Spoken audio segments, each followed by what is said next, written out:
Today in the News Digest, meddling Saudi. Kremlin states Russia's military objects are not in safe anymore because of Ukrainian deep strikes. More than 200 Ukrainian drone experts are working in the Middle East right now. It's a part of the future deal with the USA. Ukraine supports the EU proposal to restore the Druzhba oil pipeline. Would it help to unblock Hungarian veto on EU loan for Ukraine? It is certainly an achievement when your enemy is acknowledging your gains. Russian Security Council Secretary Sergei Shoigu stated on March 17th that Ukrainian airstrikes, presumably referring to both drone and missile strikes against infrastructure across all Russian federal subjects, increased almost fourfold in 2025 to 23,000, up from 6,200 in 2024. Shoigu further stated that Ukrainian forces have gained the ability to conduct airstrikes against targets in the Ural region and that the region is now in the immediate threat zone. Shoigu stated that unspecified states are developing weapons and methods at such a rate that not one region of Russia can feel safe. Institute for the Study of War. Shoigu also linked the growing threats to the international situation. He noted that events in the Middle East could increase the risk of attacks on Russia's critical infrastructure, including due to the threat of terrorist attacks. I wonder if Shoigu means those 4 years of terror that Russia brought onto Ukraine. An aircraft repair plant in Russia targeted successfully. A facility used to service military transport aircraft, in particular the IL-76 and L-410. Next to the facility that was hit, stand for testing aircraft engines was located, which proves the specialization of the facility, repair and further testing of aircraft engines. The media also spotted the presence of 2 A-50 anti-aircraft missile aircraft at this airfield. However, these aircraft have been located there since at least June 2023 and cannot be linked to this attack directly. Ukraine this weekend launched one of its largest waves of drone attacks on Moscow since the start of the war, with city authorities saying that air defense systems destroyed at least 250 drones bound for the capital. Some might say, hey, you are targeting cities just as Russia does. Why? First, you need to remember, Ukraine did not start this war. We are defending ourselves from a bigger, aggressive imperial enemy wanting to destroy all we want to save, freedom and our own way of life. So we are forced to be innovative, to survive under the pressure of that large, aggressive, brutal force. And we also are forced to distract Russian air defense capabilities, so to be able to then hit military targets on the front line. In easy terms, if Russia wants us to stop all that, hitting their military facilities in the Urals and keeping their airports closed in Moscow, Ukraine is ready.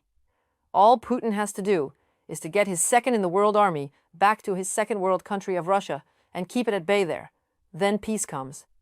But Russia, being Russia, does exactly the opposite. Russia has expanded intelligence sharing and military cooperation with Iran to keep it in the fight against the U.S.-Israeli operation.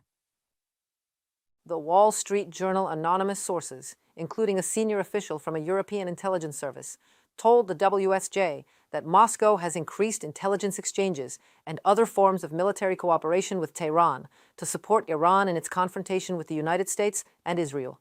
This includes upgrades to Shahed drones developed by Russia during the years of using them against Ukraine, improving their control and targeting capabilities. Russia is also said to be providing advice on how many drones to launch in a single wave and at what altitudes.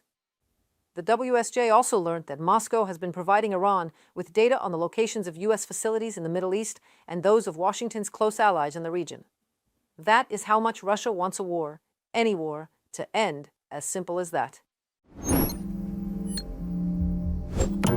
President Zelensky visited London, opening a new chapter of Ukraine-Great Britain relationships. New defense deal, audience with King Charles at Buckingham Palace, and incredible support from the UK Parliament. We stand with you. Slava Ukraine.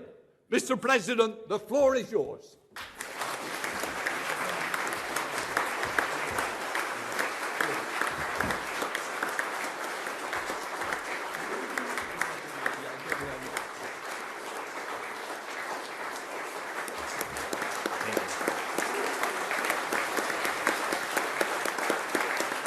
201 Ukrainian military experts have already been deployed to countries in the Middle East to help counter drone attacks. Zelensky confirmed this during his address to the British Parliament. He also revealed that Ukrainian teams are already in the Emirates, Qatar, and Saudi Arabia, and on the way to Kuwait.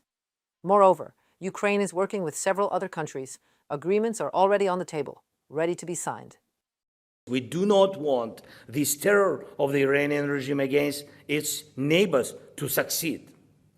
And I sent these military experts at the request of our partners, including the United States. In fact, this is a part of drone deal we proposed to the United States, which we worked on together and which is still on the table.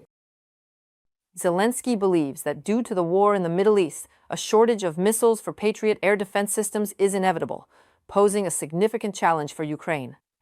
And that's why Ukraine and Great Britain have formed a strategic defense alliance. Under the new agreement signed by Volodymyr Zelensky and Keir Starmer in London, the United Kingdom will provide Ukraine with £3 billion annually until 2031. Ukraine will contribute its unique combat experience, technologies, and solutions that have already proven effective on the battlefield, particularly in the field of unmanned systems.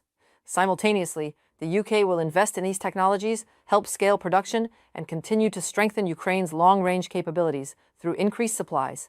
Britain Prime Minister has confirmed focus is still on Ukraine.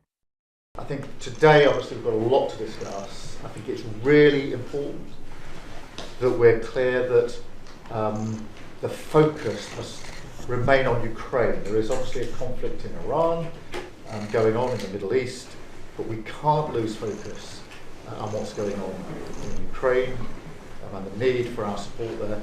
And secondly, it's really important that we're clear and consistent that Putin can't be the one who benefits from the conflict in Iran, whether that's oil prices or the dropping of sanctions.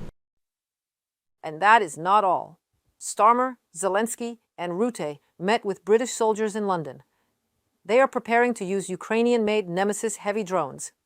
These have already been credited with the destruction of 158 Russian tanks in Ukraine. Then Zelensky and NATO chief discussed expanding U.S. arms purchases for Ukraine. The president of Ukraine thanked Rutte for the Pearl Initiative working properly, which allows us to purchase missiles for the Patriots from the United States, and added NATO will work to bring new countries into this initiative and increase contributions. The European Union expects that a €90 billion loan to Kyiv will be provided in the near future. The loan, which the EU, including Hungary, agreed in December, but it is currently being blocked by Budapest. Hungarian Prime Minister Viktor Orbán is demanding the immediate resumption of oil supplies via the Druzhba pipeline. Kyiv, however, states the obvious. Repairing the pipeline hit by Russia will take 1 month and a half. Orbán is using anti-Ukrainian rhetoric in his election campaign, which he is, by the way, currently losing. Meanwhile, the European Commission hopes that a decisive step toward unblocking the loan could be Ukraine's agreement to accept EU assistance in restoring the Druzhba pipeline. And Kyiv has agreed to the idea. More in the following story. The president of Ukraine rejected accusations of allegedly deliberately blocking the transit of Russian oil via the Druzhba pipeline. Kyiv is making every possible effort to repair the infrastructure damaged as a result of a Russian attack, emphasized Volodymyr Zelensky.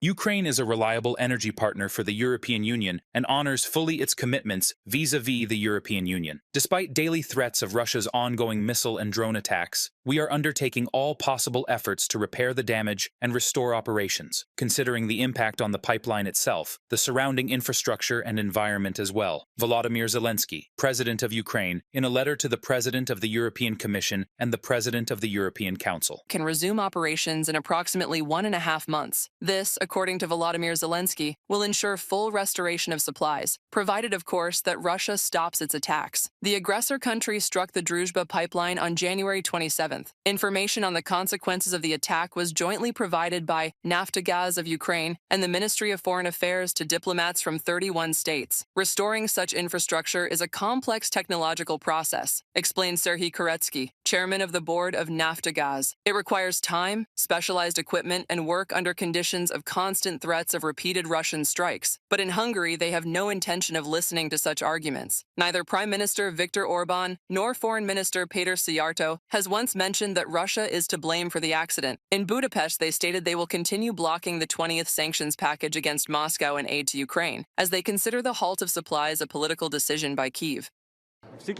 As long as the Ukrainians are messing with us, as long as they're not restarting oil deliveries for political reasons, and as long as they're trying to cause an oil supply crisis in Hungary, then it's simply out of the question. We won't be voting for the €90 billion war loan, nor any other financial support for Ukraine, nor for the 20th sanctions package. And as for EU membership, they can just forget about it. So that's where we stand.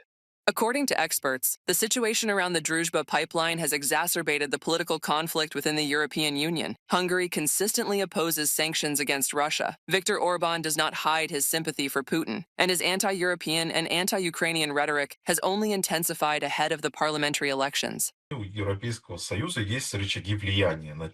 European Union has levers of influence over countries that oppose the common will, so to speak. And these mechanisms are primarily financial. Roughly speaking, these countries are cut off from additional budget inflows, investments, expenditures. On April 12th, elections will take place in Hungary, as a result of which Viktor Orbán may lose power. And that is why right now, in fact, Brussels is waiting for April 12th to then understand which strategy to choose.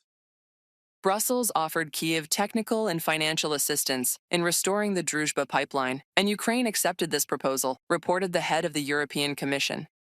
The EU has offered Ukraine technical support and funding. The Ukrainians have welcomed and accepted this offer. European experts are available immediately. Our priority is to ensure energy security for all European citizens. In this sense, we will continue to work with the concerned parties on alternative routes for the transit of non-Russian crude oil to the countries of Central and Eastern Europe. Ursula von der Leyen, President of the European Commission, on X. After Ukraine agreed to accept assistance from the European Union for restoring the Druzhba pipeline, the issue of providing Ukraine with a €90 billion loan may be unblocked in the near future, even before the European Council meeting on March 19th, stated European Commission spokesperson Paula Pinho, reported by Maria Jeluchenko, UATV News. Thanks for watching. Stay with Ukraine, stay with the truth, and subscribe for more updates.